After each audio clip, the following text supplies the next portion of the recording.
Hey guys, Kickoff here for your live electronic music tutorials, episode 330 guys. This is really insane, 330 episode where I make music in real time, and of course I make a template with every single episode of those shows. So if you see the other shows, you're going to see I do many genres.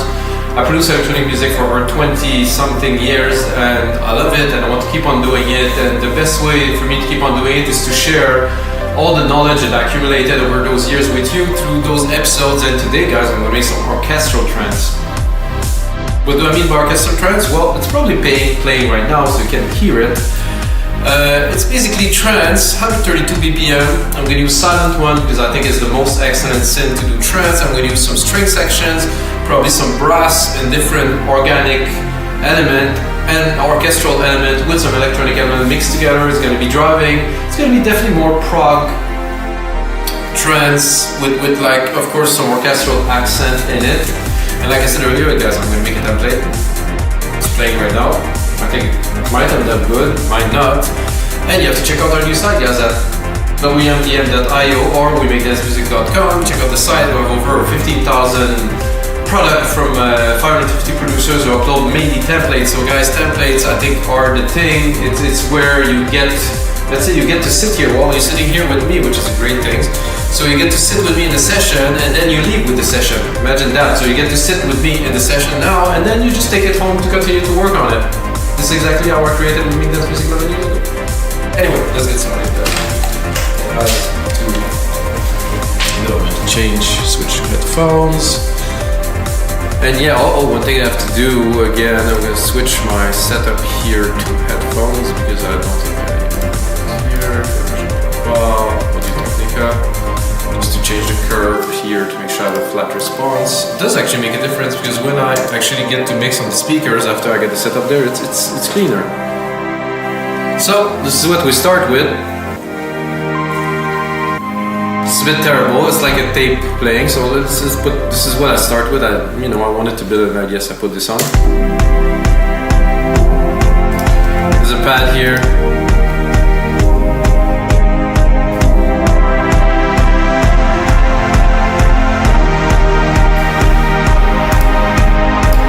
Very kind of trance ambience and stuff. And the first thing I'm gonna do guys is to play a little bit with orchestral element because this definitely need a little bit more envelope, so it has a tail, so you can hear now it's just cutting at the end and then it's restarting, and it's not quite our violin sound usually.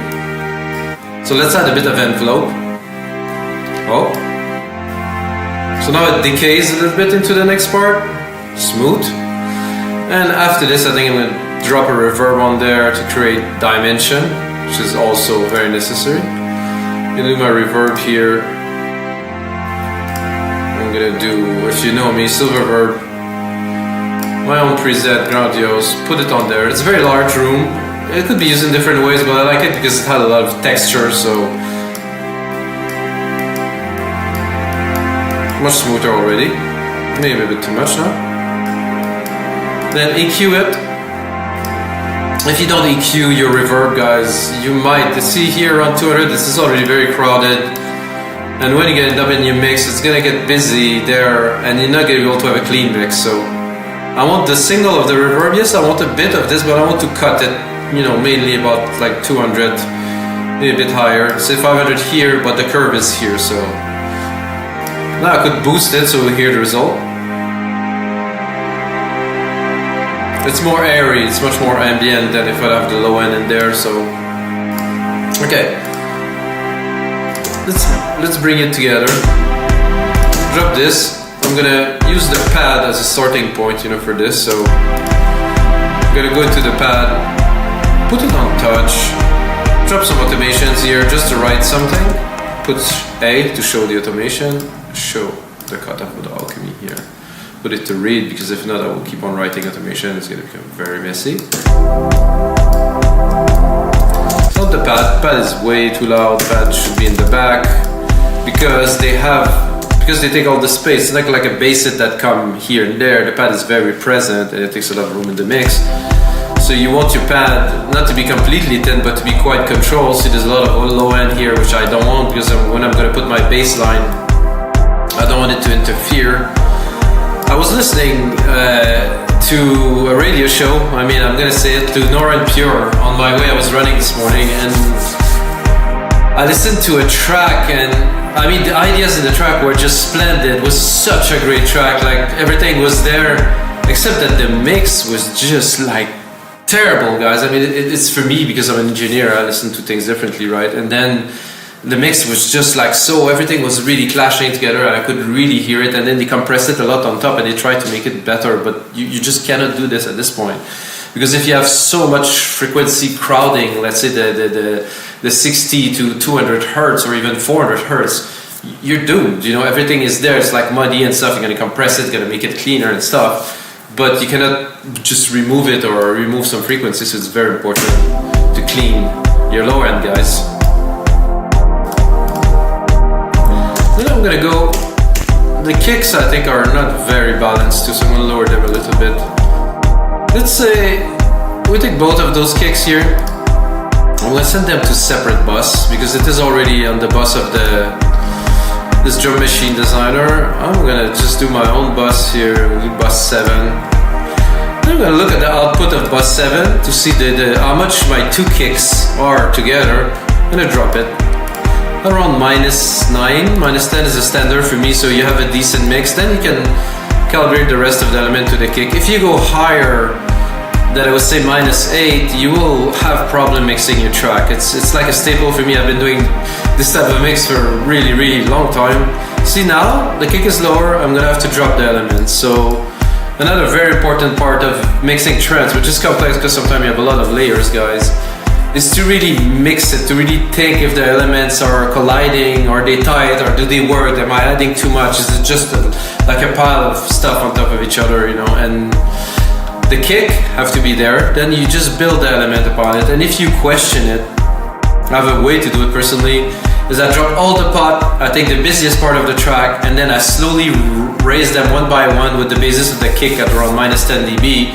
And then I raise them just enough, and then you're gonna see your mix will come out completely different, and you're probably you're gonna be able to have more air and more space in the mix, which will translate a lot better in a bigger sound system. So this is cool.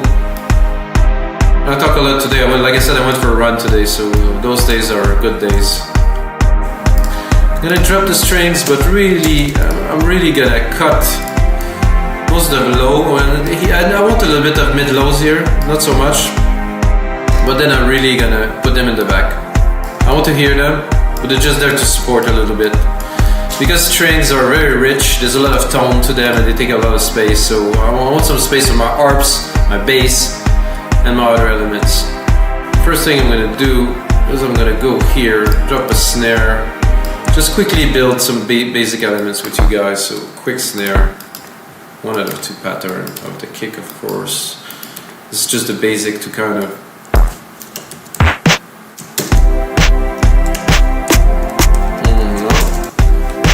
it's not this very good snare. This one neither. I'll go here, and I'm gonna do classic 909 snare with a lot of grain to it. NOPTR 909 right here. You're gonna hear the difference it's quite dramatic from what was there. So this snare has a lot of grain. It's really like, it really stands out. For me, go to anytime. I also have 2 kicks, so if I cut the low end kick, I have this punchy here, then you have the low end kick. Later on I'm probably gonna compress them together, but for now I'll keep them like this. Now you have a snare, it's good. Go into a hi-hat.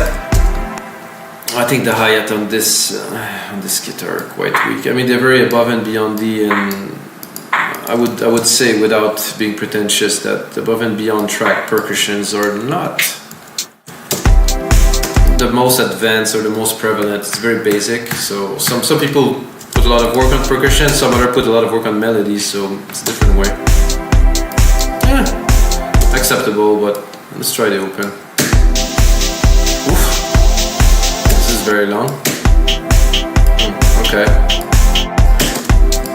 Again, I'm gonna change the hi-hat. I'm creating the kit, this new kit for you guys for So deep tech here, actually open hat deep tech, not closed hat, open here. I'm gonna find it here somewhere, deep tech. This has to go a bit higher. It's quite, for me it's classic. Then I'm gonna drop a rolling hat underneath this. It will take a lot of room, but not the hit of the open hat. Again, I'm not sure about this hat in particular. So I might go, I think big room. There's a good one in big room. This is more like kind of 808-y. And I don't want to waste too much time on that for you guys. So, no, not exciting. I'll do the big room. And then mix it properly, really put it in the back because it's very intense. I think I'm probably going to take a bit of the top end and exaggerate it a little bit here. So I want really the clicky, and also too much presence here, about 500-800. It's not a good idea. So now that I have that, I can really pull it in the back. What I'm going to do is I'm going to do a bit of a delay to give it some dimension. I'm going to hit right away because it's already set to 10 and 20. So this is interesting. I think it's a bit much. 35 and 10. So what's happening now without? This is really static. When you put that, then you can hear it. It's really going in a stereo field in a different way. It's fun. Make it more groovy and more dynamic. There's some percussions there. I always find this funny thing about you call something percussions. Oh, it's kind of interesting. Oh, it's like just a tick tick.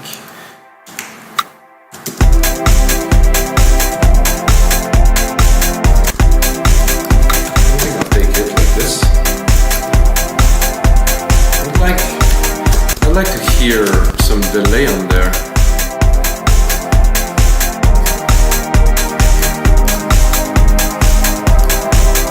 Okay, interesting.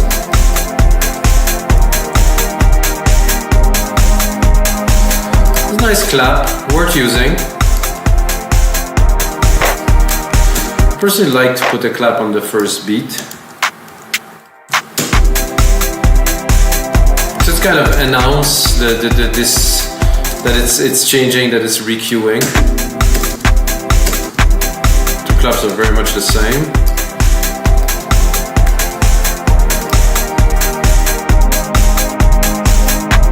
I'm going to also send this to a delay. I'm going to change it to a 909 clap. This is classic. Oh my god, this is such a classic. With the delay, it's nice. Perfectly in the mix already. Okay, now I'm gonna get into the meat of things, guys.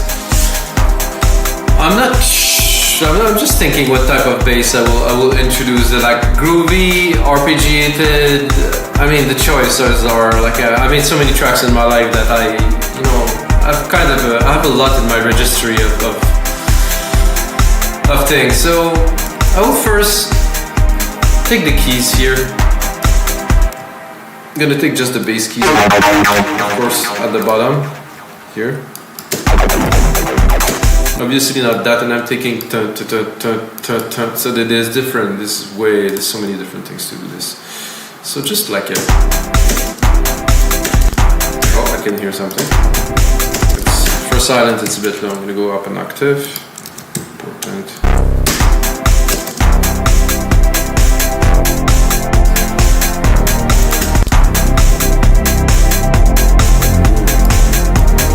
I have to say that for the intro and stuff, I like this a lot. I have to keep this because right away it's like groovy.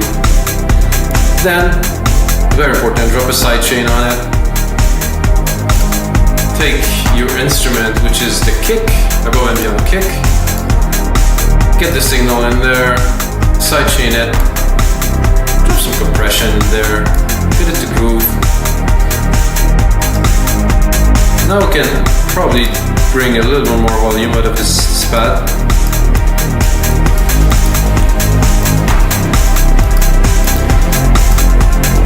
sounds like a lot of fun already. So what I'm gonna do is I'm gonna expand what we have here. I'm gonna drop view secondary roller, secondary roller here. So I have 2 minutes of a track. It should be enough for now. Just say to build an intro and do something cool. So what do we need now? Are we going for an ARP or melody? It's always tough because I think the melody could go first and then we drop the ARP underneath. Another question is the melody going to be a synth or a piano? I mean, piano trance is cool. Orchestral, yes, I think a piano would be like a compressed piano, a sidechain piano that it is going to be. Here, legacy. I do like the legacy pianos better. A bit of acoustic pianos. Yamaha Studio.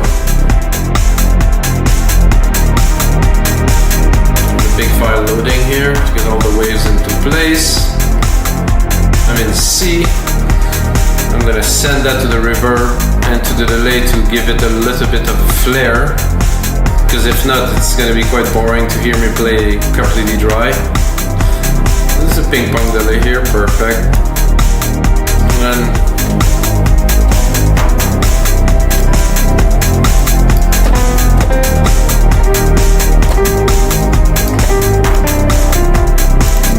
reverb did not. I got 2 times the same. Bus 3 here. And bus 7 here. Oh, bus 7. This is the one I wanted. Here we go. There was nothing there in the bus 7, so that's why I thought it was.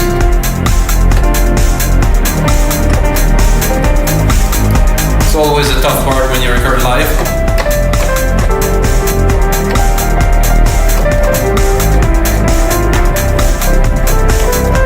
So another thing is I don't want to turn it to be too mellow.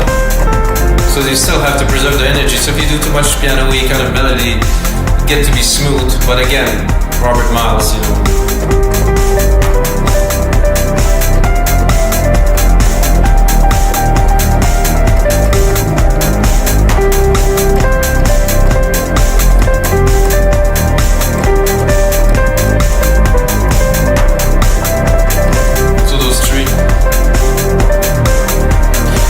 Give it a try.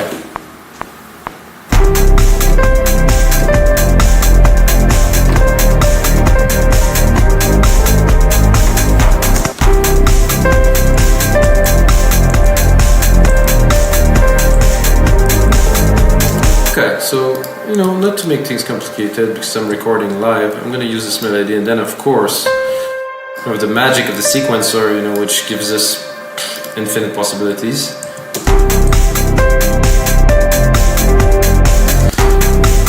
And again, if you think further than just what you're working on right now, you're gonna think I'm gonna have a lot more elements in there, you know. So it's not necessary to make this might not be the primary melody. It might be just some background kind of activities, you know, to keep people interested. So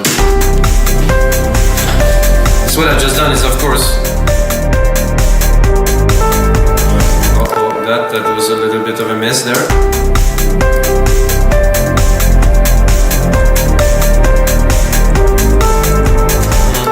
Key.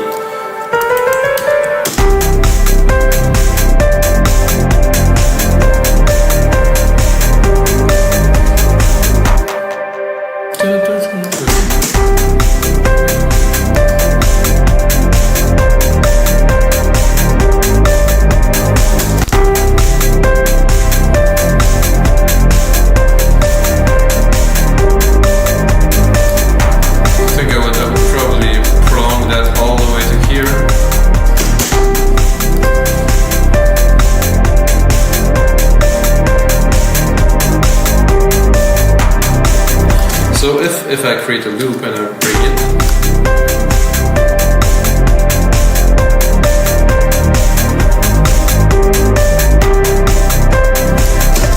not so exciting, but I'll keep it.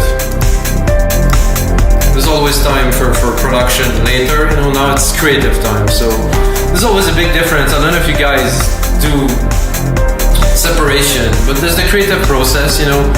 And then you have arrangement, and then you have mixing, and of course you have mastering, and then there's promotion and all this stuff. But just the creative part is where you just get to output the elements, and then once you go into arranging and mixing, you really go into the next step, you know. So this step should be really all about inputting. I'm not going to start arranging the track just yet because I just want to input ideas.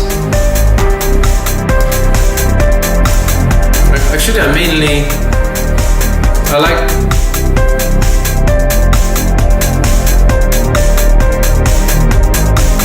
so basically, yeah, I'm gonna remove this. Those two keys at the end are not necessary. And what I can do is I can use polyphony to make something interesting. Polyphony is something I love for a long time, guys. I used to have some big hardware synth. Supernova was one of them that I absolutely love, and it was 8-part polyphony. It was 16. I could layer, I think, 16, but it was 8-part that I can run at the same time with the same key, so I could really play. And it was hardware synth with a lot of knobs. Oh my god, it was so much fun. So what I'm going to do is I'm going to take the last key I have here.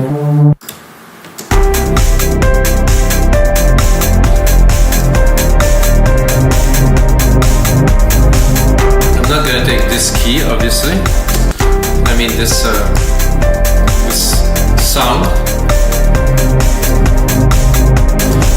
I think something a bit fuzzy would be nice to kind of make it a bit grittier, you know, maybe an ARP or like a...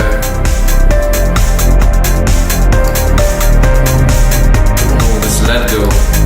I'm using very old sound set, guys, by the way. It's kind of all the same at this point. It doesn't... There's not so much left to create, so you just modulate a little bit. Could be cool, it's a bit intense.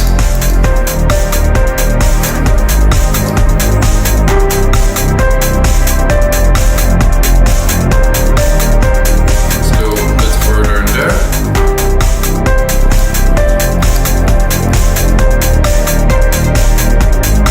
Some pads in here. Oh, there's Anjuna in there. Anjuna pad, classic for me.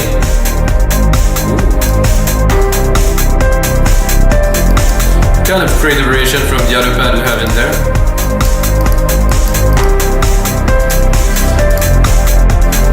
So far, still clean. This pad is doing quite well. So what I'm gonna do is I'm gonna take my string section here, go in there, create an Arpeggiator with silent one.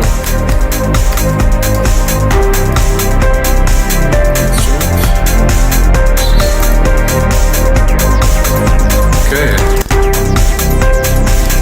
Now we have this second and center. What I'm gonna do, I'm gonna drop the piano. I'm gonna go of course into harp. This is very little in there, I think. It's not so many, but I want some classic kind of trance kind of thing. Oof. That's cool.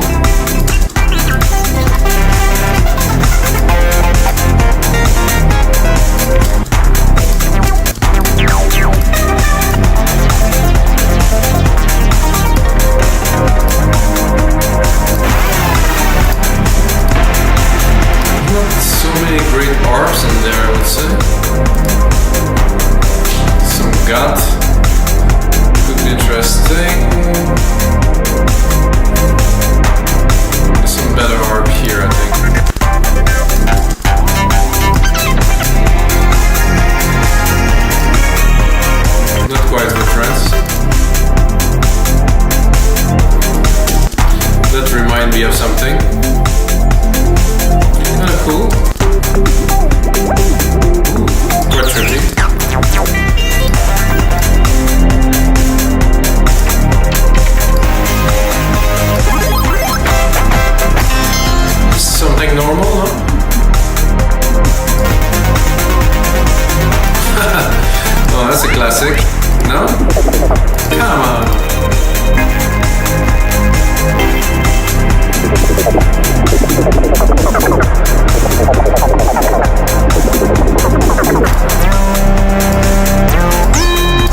skeptical on that.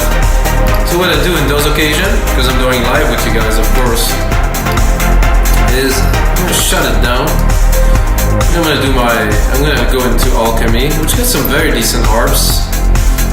Import the MIDI, of course, and probably later on I'm gonna cut the lows of these MIDIs. I'm gonna go into Arp. I'm gonna go maybe to Trance here, just for fun.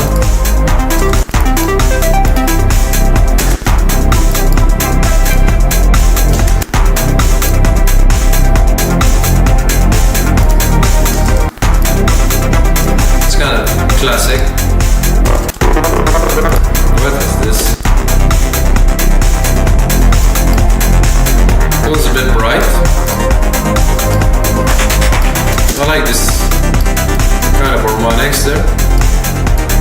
Also find out, guys, that when you mix different synth and you have different sound sources in a track, it definitely bring like a different, like something more rich, you know, of course, because you have different sound sources, different oscillators, different things. You see that already? I play with the filter a little bit. Really nice controls on, of course, on Alchemy. Bring back put the filter, put a bit of volume. We need sidechain, guys. I don't know why there's no sidechain on this channel here. Wait a second. I'm gonna go in there, I'm gonna pick my comp from here. Option, Command, poof, copied. I think I'm gonna do the same here with the rest of the element to get everything to pump in sync, which does make a difference really already. Then we can try to put on another layer bar. Hey. No, I'd rather do those stabs myself. If I want some stabs, I'll make them up. Then let's try to bring the piano. It might work.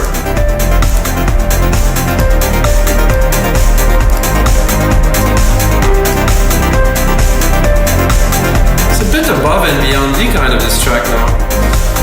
I'm thinking what could I add to this? I think kind of like a padish melody with this Anjuna pad here that I have, which I replicate, and I might play a bit more for you guys.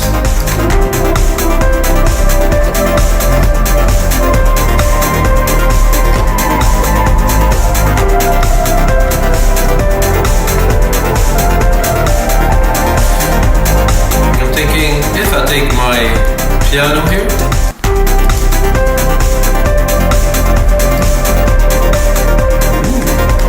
how nice is that? So I took the piano here, the pad, layered it with the piano, with quite like a good groovy ambience, the bass. Oh no, this is the pad. Oh, let's put the pad. Where's my bass? Is here.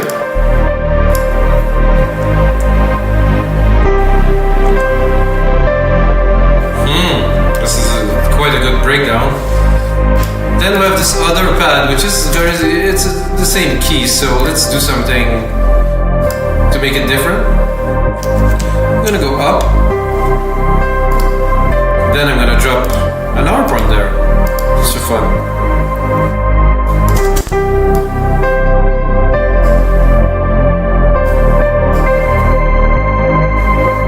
It's a bit too fast to do anything really, so remove the harp. Let's put it back. Then let's listen to the mix a little bit. This harp is not so tasty in this mix here, so let's drop it. So this is enough. It can be there, however, not where it is right now, in the mix at least.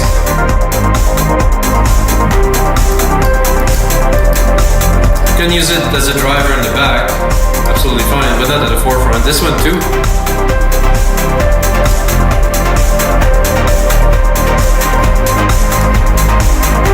So guys, this is going to be it for episode 330 of your live electronic music tutorials. Thank you very much for watching, guys. If you got a second, check out our site, Music.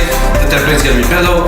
What I do after this Because I put in 2, 3, 4, sometimes 5 hours into the track, make it into a full template where you guys can get in the link below. Until next time, guys, may the sound be with you.